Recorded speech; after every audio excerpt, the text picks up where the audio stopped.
말씀의 또 하나의 주제는 성찬인데요.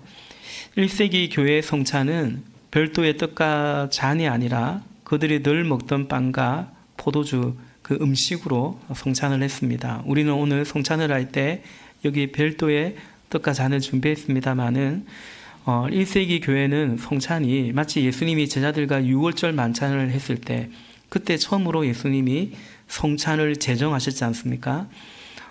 성찬식이 아니었습니다. 제자들과의 만찬이었습니다. 그 식탁에 있던 빵을 가지고 떼어주시며 나의 몸이다 말씀하셨고 기념하라고 하셨고 또 그 식탁에 있던 포도주를 이렇게 따라주시며 이것은 내 언약의 피라고 그렇게 말씀하셨습니다. 그래서 오늘 우리의 성찬은 우리 목장에서 이 1세기 교회의 성찬은 목장에서 같이 식탁 교제를 하는 그것이 이때의 성찬과 더 성격적으로 또 형태적으로도 더 유사하다 이렇게 생각을 하시면 됩니다. 복음이 전해짐으로 초대교회는 점점 다양한 계층이 교회에 모이게 됩니다. 가령 노예를 거느린 상전도 있고 그 상전에 노예도 있어요. 엄연히 상전이고 노예인데 이제 그리스도 안에서는 형제이고 자매가 된 것입니다. 또 이제 이들이 모일 때는 아무래도 좀 여유가 있고 그래서 장소적으로나 시간적으로나 물질적으로 여유가 있는 분들이 이제 장소도 제공하고 음식도 준비하고 그랬을 것입니다. 잘한 거죠. 감사한 거죠. 그런데 문제는 이들이 모여서 같이 먹는데 먼저 온 자들이 음식을 먹기 시작하고 그러면 뒤에 오는 사람들을 생각해서 적당히 먹어야 되는데 그냥 배불리 마음껏 먹고 또 취할 정도로 마시고 그리고 이제 뒤늦게 일을 마치고 온 사람들 노예 같은 사람들 그러니까 더 일해야죠. 자기가 자기 시간을 어떻게 할 수 없으니까 뒤늦게 이제 성찬에 그 이제 예배에 온 사람들은 먹을 것이 없는 거예요. 그러니까 여러분 목장 모임인데 7시에 목장인데 한 6시 반 이렇게 일찍 온 사람들이 안 기다려주고 먹는 거예요. 먹는데 그냥 막 배 터지도록 먹는 거예요. 그 7시 좀 지나서 온 사람들이 먹을 게 없다고 생각해 보십시오. 목장에 왔는데 예배에 왔는데 그들은 그전이 허기진 채로 그냥 그렇게 있어야 했던 것입니다. 바울은 이런 모습과 이런 간행에 대해서 강력하게 비판을 하죠. 우리 2주 전에 봤습니다마는 본문 앞서 우리 11장 20절부터 22절까지 한번 교독하기로 원합니다. 제가 20절 읽겠습니다. 그렇지만 여러분이 분열되어 있으니 여러분이 한 자리에 모여서 먹어도 그것은 주님의 만찬을 먹는 것이 아닙니다. 먹을 때 사람마다 제각금 자기 저녁을 먼저 먹으므로 어떤 사람은 배가 고프고 어떤 사람은 술에 취합니다. 그렇지요? 여러분에게 먹고 마실 집이 없습니까? 그렇지 않으면 여러분이 하나님의 교회를 메시하고 가난한 사람들을 부끄럽게 하려는 것입니까? 내가 여러분에게 무슨 말을 해야 하겠습니까? 여러분을 칭찬해야 하겠습니까? 이 점에서는 칭찬할 수 없습니다. 아멘. 네, 바울은 이들이 한 자리에 모여 먹는데 그것은 그럼에도 주님의 만찬을 먹는 것이 아니라고 합니다. 결국 22절에서 이것은 하나님의 교회를 주의 몸된 교회를 멸시하는 것이다. 가난한 자들, 어려운 자들을 멸시한 그것은 단지 그들을 멸시한 것이 아니고 주의 교회를 멸시한 것이라고 사도는 말합니다. 바울은 이들의 성찬, 더 나아가 성찬은 곧 이들의 예배였거든요. 사도행전 2장에도 모이기를 힘쓰고 날마다 모이는데 모여서 뭐 했냐면 떡을 뗐다라고 나와 있어요. 단지 먹었다가 아니라 이들이 성찬을 하고 예배했다는 것입니다. 이것은 초대교회 예배이고 교회 생활이고 신앙 생활인데 그들이 이렇게 모여서 예배하고 교회 생활하는 이들의 행동이 합당하지 않다라는 거죠. 27절에 보니까 이런 식으로 합당하지 않게 주님의 빵을 먹거나 주님의 잔을 마시는 사람은 주님의 몸과 피를 범하는 죄를 짓는 것이다 라고 말씀하고 있습니다. 이들이 주님의 이름을 모여가지고 이렇게 예배를 드리고 성찬을 하는데 결과적으로 사도는 주님의 뜻과 피를 범하는 주님의 몸과 피를 범하는 죄를 짓고 있다라고 말하고 있습니다. 그래서 앞서 11장 17절에서도 여러분이 모여서 하는 일이 유익이 되기보다는 오히려 해가 되고 있다. 이렇게까지 말했습니다. 여러분, 지금 고린도 교회 신자들은 그리스도의 사랑으로 가득해야 할 이 식탁에서 빈부를 나누고 계급을 나누고 있는 거죠. 그냥 그 식탁에서만 그런 게 아니고 이들이 모여서 그런 교회, 그런 공동체를 만들고 있었다라는 것입니다.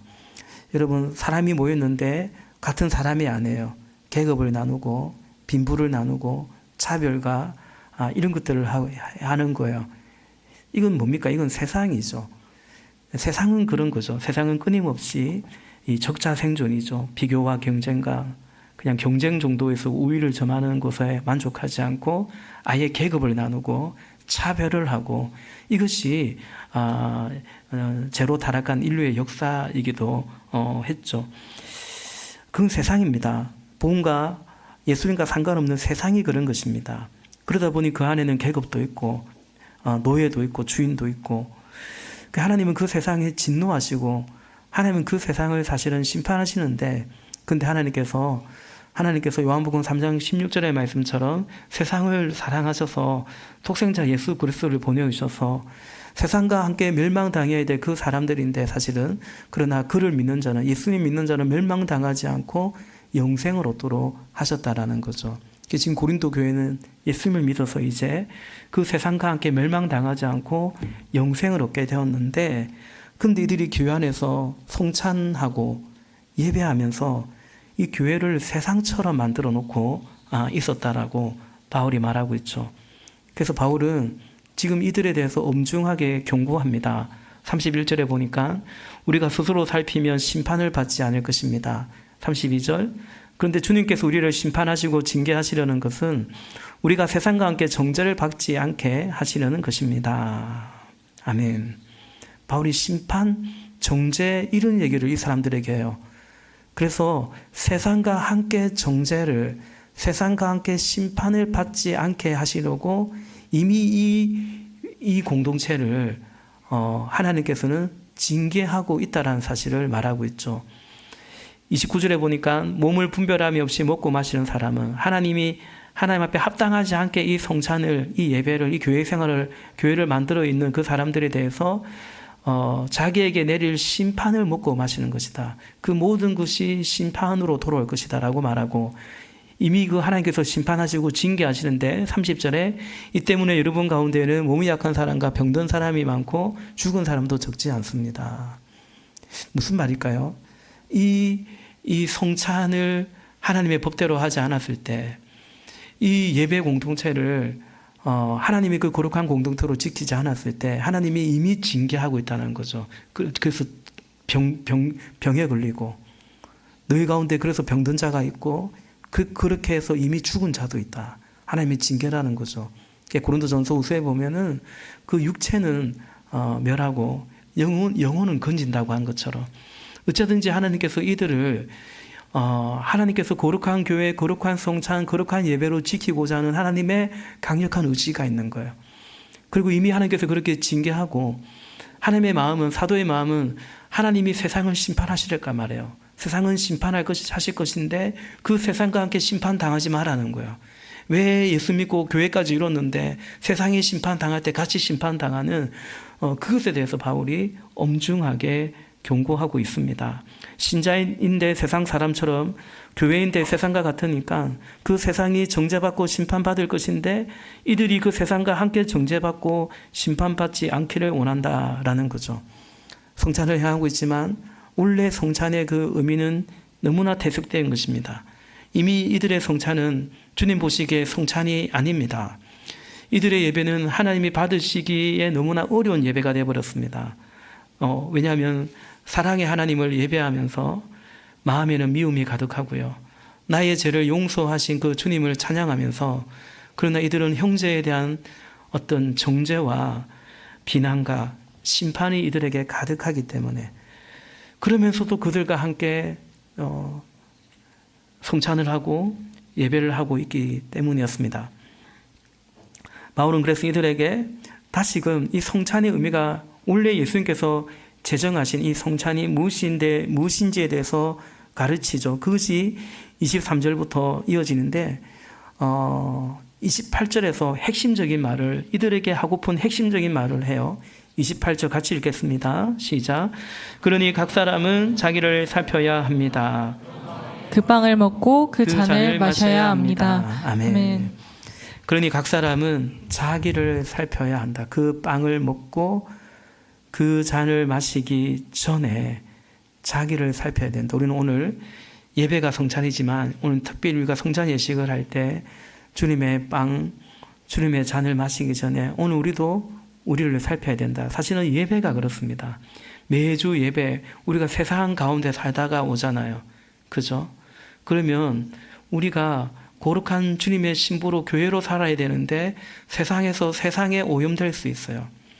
그래서 우리에게 하나님은 이 예배의 자리를, 목장의 자리를 우리를 초대해서 우리를 살피도록 하는 거죠.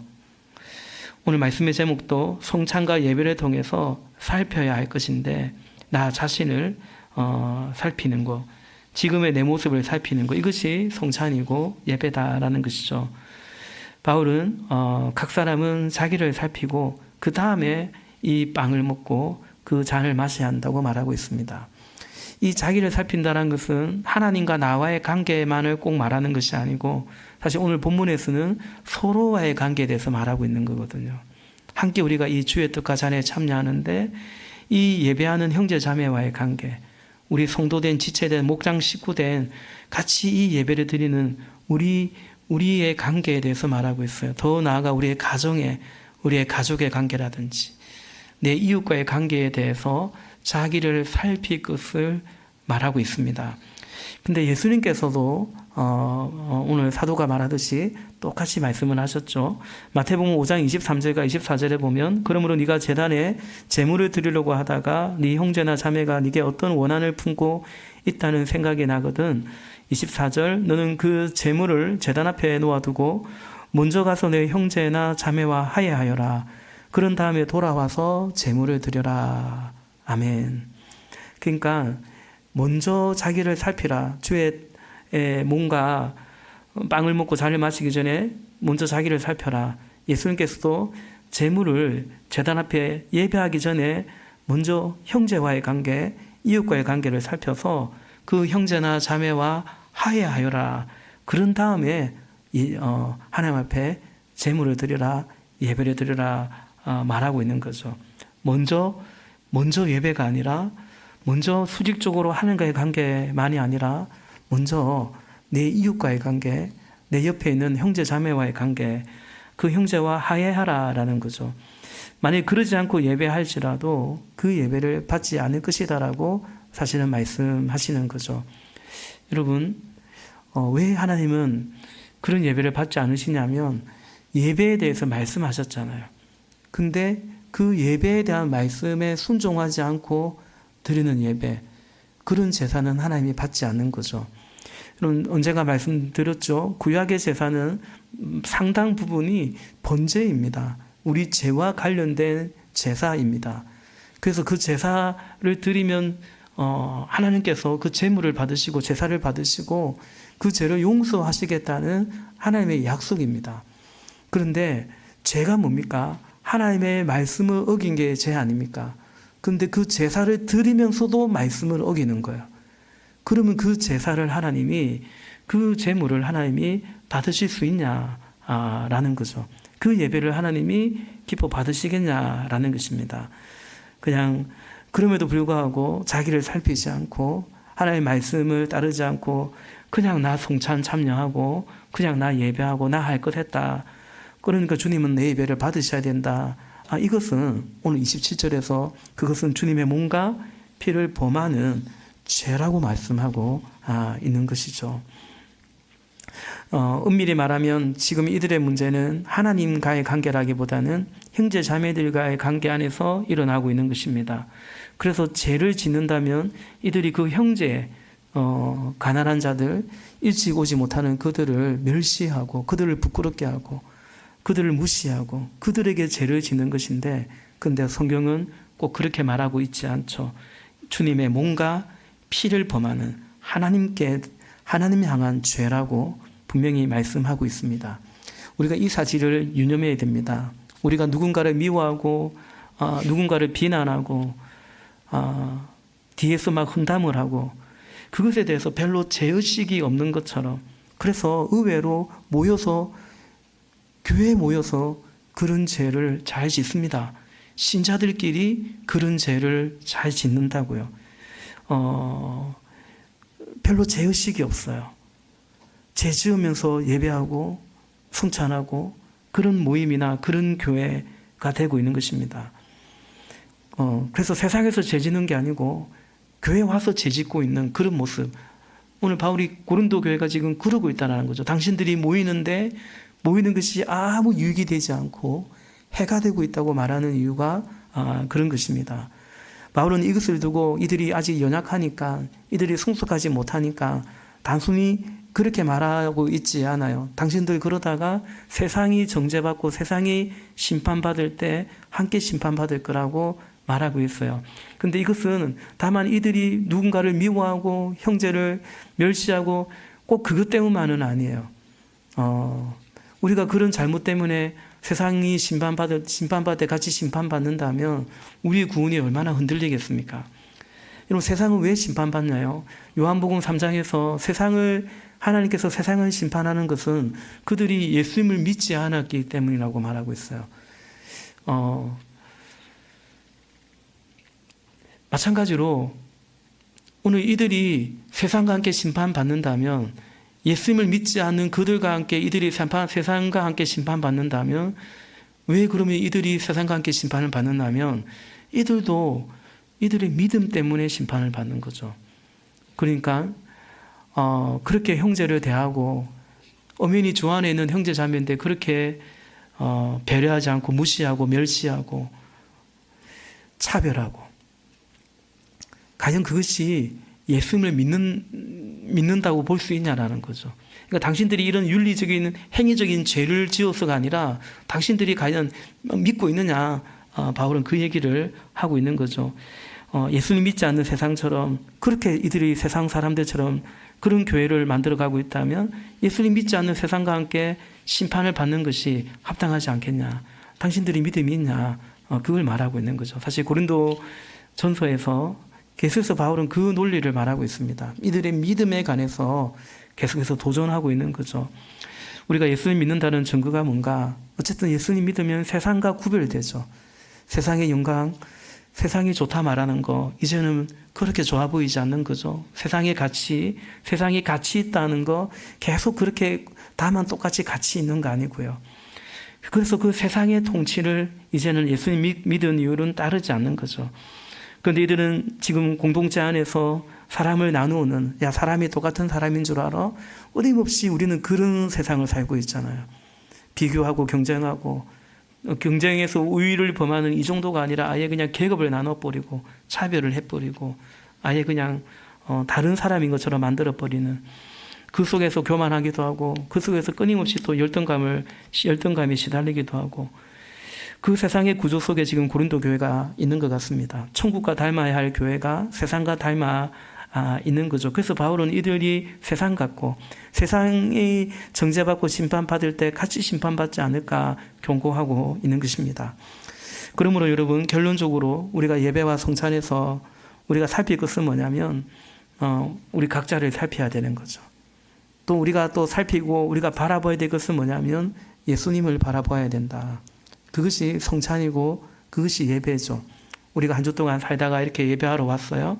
그죠? 매주 우리가 성찬을 하지 않지만 매주 사실은 말씀의 종교개혁 이후로는 이 말씀의 식탁으로 성찬의 예배를 같이 하는 것인데, 그때마다 우리는 자기를 살피는 거죠. 한 주간의 삶을 돌아보고 하나님과의 관계, 이웃과의 관계를 살피고, 다시금 시선이 엉뚱한 곳으로 가 있었다면 다시금 시선을 예수님께로 내게 행하신 그 하나님의 그 놀라운 은혜로 우리 시선을 돌리는 거죠. 그것이 성찬이고 그것이 예배다라는 거죠. 우리 본문 23절부터 25절까지 이 사실을 말하고 있습니다. 우리 23절부터 다시 한번 교도해서 읽어보겠습니다. 내가 여러분에게 전해준 것은 주님으로부터 전해받은 것입니다. 곧 주 예수께서 잡히시던 밤에 빵을 들어서 감사를 드리신 다음에 떼시고 말씀하셨습니다. 이것은 너희를 위하는 내 몸이다. 이것을 행하여 나를 기억하여라. 같이요. 식후에 잔도 이와 같이 하시고서 말씀하셨습니다. 이 잔은 내 피로 세운 새 언약이다. 너희가 마실 때마다 이것을 행하여 나를 기억하여라. 아멘. 나를 기억하라는 거죠. 너희를 위하여 인하여는 내 몸이다. 나를 기억해라. 이 잔은 내 피로 세운 새 언약이다. 너희가 마실 때마다, 예배할 때마다, 성찬할 때마다 이것을 행하고 다름 아닌 나를 기억해라 라는 거죠. 예수님이 우리에게 어떤 구원을 베풀어 주셨는지 그 은혜를, 그 주님을 기억하라. 다시 말해, 내가 이것을 진정 믿고 있는가? 그렇다면 이 믿음이 주께서 생명으로 나를 사랑해 주셨다라는 그 은혜를 입은 이 믿음이 오늘 내게 어떤 사건이 되고 있는가? 그 주님을 믿는다는 것이 오늘 내 삶에 어떤 일이 되고 있는가? 어떤 선택과 어떤 결정이 되고 있는지, 반대로 어떤 포기와 어떤 인내가 되고 있는지, 과연 이 믿음이 오늘 내 삶과 어떻게 연결되고 있는가라는 거죠.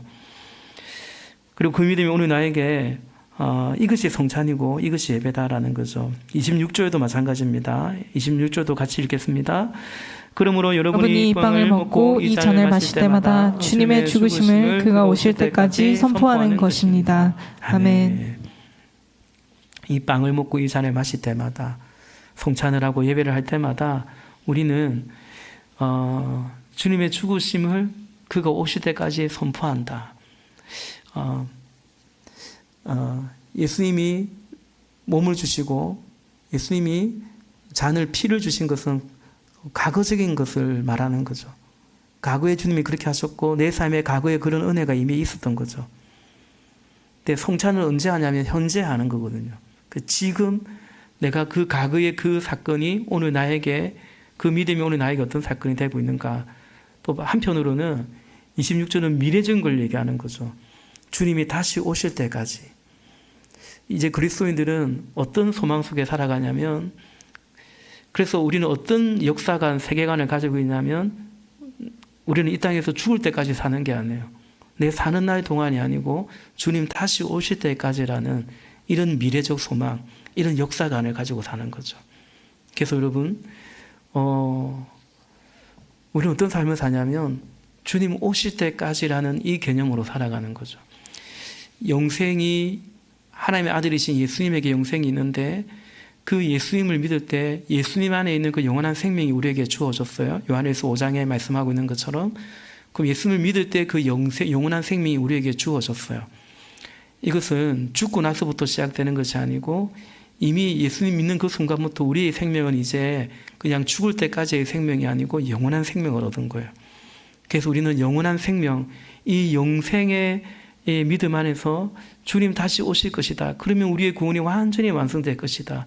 부활의 첫 열매이신 주님을 따라 나도 부활하게 될 것이다. 영원히 살게 될 것이다. 라는 이 소망 속에 살아가는 거죠. 동일하게 이것이 믿음인데 이 믿음이 오늘 내게 뭔가, 이 믿음이 내게 어떤 사건이 되고 있고 내 결정과 선택에 이 주님 다시 오실 것이, 주님이 오실 것이다. 영원하지, 이 땅의 것은 영원하지 않지만 주님의 나라는 영원할 것이다. 그 믿음이 오늘 내게 어떤 사건이 되고 있는가. 자칫하면 이 세상 사람들처럼 그냥 마치 영생을 관념으로는, 교리적으로는 믿을지 모르겠지만 이 세상 사람들처럼 이 땅에 사는 날 동안, 심지어 나 젊은 날 동안, 나 몇 년 동안 언제까지 그냥 거기에 그런 인생관을 가지고 살 수 있거든요.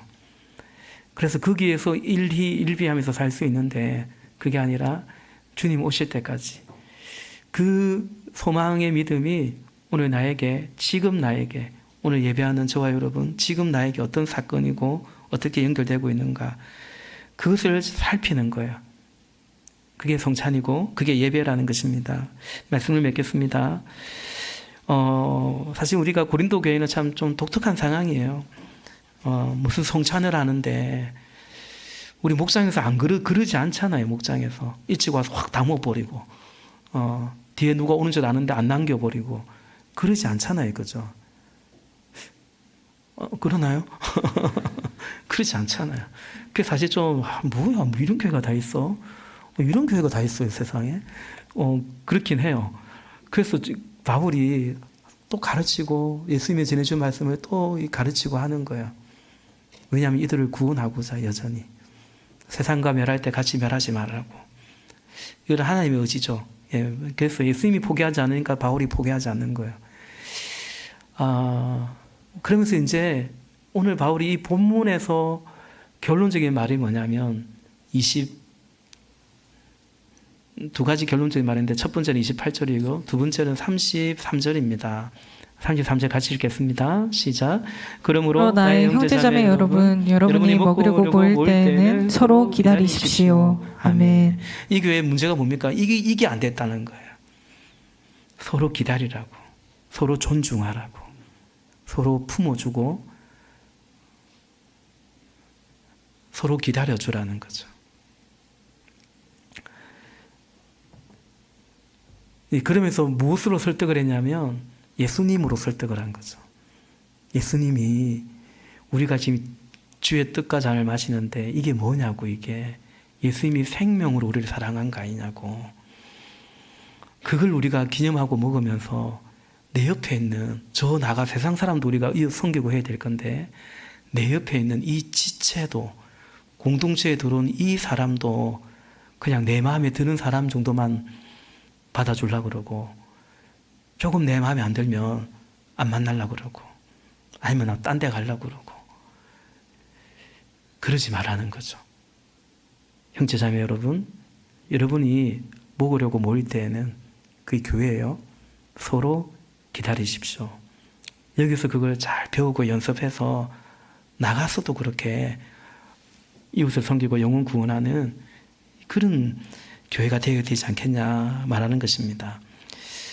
이런 믿음의 증거는 사실은 여기에 있습니다. 그래서 당신들 인격을 좀 어떻게 해봐서 당신들 성품을 좀 훈련해봐서 이렇게 말하지 않고 예수님을 통해서 이렇게 설득하고 도전하는 거죠.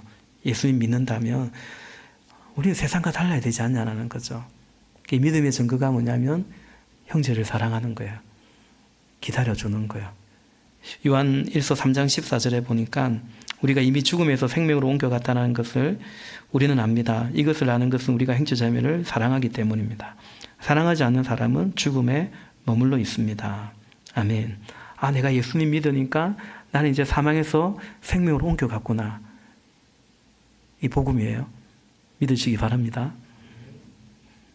근데 내가 이 믿음이 있다는 증거가 뭘까요? 오늘 요한일서 3장 14절에서는 형제를 사랑하는 거예요. 우리 생명의 삶에서 배우는데 성령이 우리가 어떻게 예수 믿게 되냐면 성령이 임했기 때문에 물과 성령으로 거듭나지 않으면 하나님의 나라를 볼 수 없다 했어요. 육에서 난 것은 육이고 영에서 난 것은 영이거든요. 하나님이 낳아주셔야 성령으로 거듭나게 해주셔야 우리가 하나님의 자녀가 돼요. 그 성령을 체험하는 것은 개인마다 다 다르긴 하지만 가장 분명한 증거는 뭐냐면 예수님을 주라고 인정하게 된 거예요. 그래서 이제 나는 영원한 지옥이 아니라 이제 영원한 생명을 얻었다는 거죠.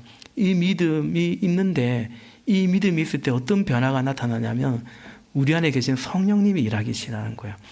그 성령님이 일할 때 어떤 일이 일어나냐면 원래 나 그런 사람 아닌데 형제를 긍휼히 여기게 되는 거예요. 정말 나 용서 같은 거 안 하는 사람인데 용서하게 되고 품어주게 되고 나 그렇게 믿던 가정교환에 그런 간증이 많다고 얘기하지 않습니까? 그렇게 믿던 배우자가 내 주인과 만나서 내가 이 무슨 고생인가 이렇게 생각하던 사람이 예수 믿고 나니까 저 사람이 내 만나서 참 고생이 많구나.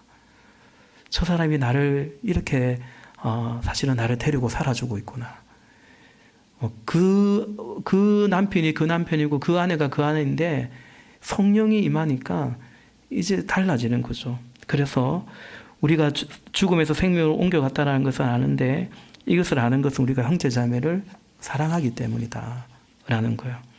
요한일서 3장 10절에서는 하나님의 자녀와 악마의 자녀가 여기에서 한이 드러납니다. 곧 의를 행하지 않는 사람과 자기 형제자매를 사랑하지 않는 사람은 누구나 하나님에게서 난 사람이 아니다라는 거죠. 나 예수 믿는데 여전히 세상 생각 그대로 살아요. 저런 사람은 차별하고 저런 사람은 무시하고 강한 자에는 한없이 비굴하고 약한 자는 그렇게 무시하고 그런 생각이 그런 어떤 가치관이 바뀌지 않는 거 그건 뭡니까? 하나님의 자녀가 아니라는 거예요. 여러분 성경은 굉장히 단호한 면이 분명히 있습니다. 요한일서 4장 21절에 보니까 하나님을 사랑하는 사람은 자기 형제 자매도 사랑해야 합니다. 우리는 이 계명을 주님에게서 받았습니다. 말합니다. 서로 사랑하라는 계명을 주님에게서 받았대요. 이 요한이 적은 거잖아요. 그게 요한복음 13장 34절 35절에 있죠. 새 계명을 너에게 주노니 주님이 주신 계명이죠.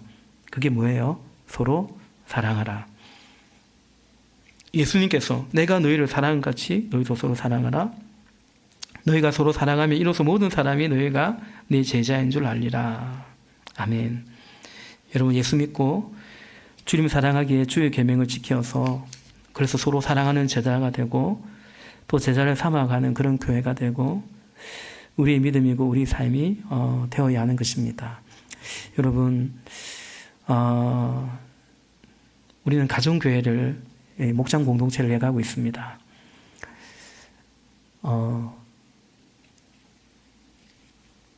꼭 내가 선택해서 만나는 것이 아니고 목장은 내가 들어갈 때 선택하지만 이제 거기서 만나는 사람들은 매주 만나는 가족이 됩니다. 영적인 가족이 됩니다. 사실 예수님과 우리의 관계도 마찬가지잖아요. 볼지어다 내가 문 밖에 서서 두드리노니 누구든지 내 음성을 듣고 문을 열면 나는 그에게 들어와 나는 그와 더불어 먹고 그는 나와 더불어 먹으리라 말씀하셨어요. 더불어 먹는 예수님과 우리의 관계가 더불어 먹는 식구 가족이에요. 가족은 뭡니까? 가족은 좋죠. 가족은 좋은데 때로는 가족은 힘들기도 해요. 가족은 외면하기가 어려워서 그래요. 그래서 가족은 막 밟혀요. 눈에 밟히고요. 우리가 예수님 믿으면 어떤 일이 일어나냐면 예수님이 밟힙니다. 예. 예수님을 무시할 수가 없어요. 그러니까 나는 별로 이거 원하지 않지만 예수님이 원하신다고 하니 그 외면하기가 힘들어요. 주님이 사랑하는 형제니 그래서 예수님이 내 마음에 거룩한 부담이 되는 거죠. 그게 뭐냐면 그게 믿음이에요. 이 믿음은 그 관계적인 거거든요. 그 가족은 좋은데 그러나 가족은 부담이 되기도 하죠. 그래서 찢고 뽑고 그게 가족이고 사실은 그게 목장이에요. 오늘날 많은 사람들은 많은 신자들은 별로 누군가를 미워할 일이 없을 수 있어요. 교회 안에서. 왜냐하면 누군가를 사랑하지도 않기 때문에요. 이렇게 영적인 공동체로 내가 섬기고 기도하고 함께 세워가고 그러지 않으면 미워할 일도 없어요. 사랑하지 않으면 미워할 일도 없는 거죠. 우리는 그 어려운 사랑이라는 걸 선택해 가고 있는 거예요. 사랑은 마냥 좋은 게 아니고 사랑은 상당한 에너지가 들어가고 오늘 우리 김하민 우리 목자님 영상으로 간증한 것처럼 그 모곤과 목자와 모곤이 한 지체를 그렇게 섬기고 개인적으로도 만나주고 목자만이 아니라 모곤들도 개인적으로 만나주기도 하고 맛있는 거 해주고 그러고 있다가 또 떠났어요. 떠났는데 참 감사하게도 그 공주에는 가정교회로 갔어요. 그 교회 목사님 사모님은 제가 만났거든요. 그 교회 지체가 지금 얼마 전에 우리 교회 등록하기도 했어요. 그래서 네.